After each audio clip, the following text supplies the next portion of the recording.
ప్రభుత్వ పాఠశాలలంటే చాలా మందికి నామోషి. ప్రైవేటు స్కూళ్లలోనే తమ పిల్లలను చదివించాలనుకుంటున్నారు. స్టేటస్ కోసం పక్కవారికి తామేమి తీసిపోమని కార్పొరేట్ స్కూళ్ల వైపు మొగ్గు చూపుతున్న రోజులవి. ఇక్కడ మీరు చూస్తున్నది ప్రభుత్వ పాఠశాలనే. నల్గొండ జిల్లా కేంద్రంలోని బొట్టుగూడ కోమటిరెడ్డి ప్రతీక్ ఉన్నత పాఠశాలలో అడ్మిషన్ల కోసం పేరెంట్స్ భారీగా క్యూ కట్టారు. తెల్లవారుజామునే పాఠశాల గేట్ల ముందుకు తల్లిదండ్రులు, విద్యార్థుల పడిగాపులు కాశారు. కార్పొరేట్ స్కూల్కు ధీటుగా పోటీగా మారిన ప్రభుత్వ పాఠశాలపై ప్రశంసలు వెల్లువెత్తుతున్నాయి. మంత్రి కోమటిరెడ్డి వెంకటరెడ్డి సొంత నిధులతో పాఠశాలను అత్యాధునిక అంగులతో తీర్చిదిద్దారు. స్మార్ట్ క్లాసులు, ఏఐ ఆధారిత బోధన, డిజిటల్ ల్యాబ్స్తో విద్యార్థులకు అనుకూలమైన ఎన్నో వసతులున్నాయి. ఇక్కడ విశాలమైన క్రీడా మైదానం, చదువుతో పాటు క్రీడలకు సమాన ప్రాధాన్యం ఇస్తున్నారు. అనుభవజ్ఞులైన ఉపాధ్యాయులతో నాణ్యమైన బోధనతో విద్యార్థుల భవిష్యత్తుకు బలమైన పునాది పడుతుంది.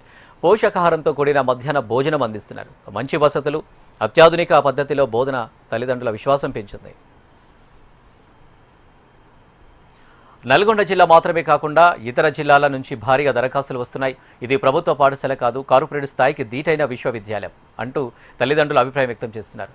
ప్రభుత్వ పాఠశాలల ప్రతిష్టను పెంచడంతో పాటు మోడల్ స్కూల్గా కోమటిరెడ్డి ప్రతీక్ బొట్టుగూడ స్కూల్ నిలిచింది. ప్రభుత్వ విద్యకు కొత్త దిశ, మంత్రి విజన్కు ఇదే నిదర్శనం అంటూ ప్రజలు ప్రశంసలు కురిపిస్తున్నారు. అయితే పాఠశాలలో సీట్లు పరిమితంగా ఉండడంతో అడ్మిషన్ కోసం పోటీ తీవ్రంగా ఉంది.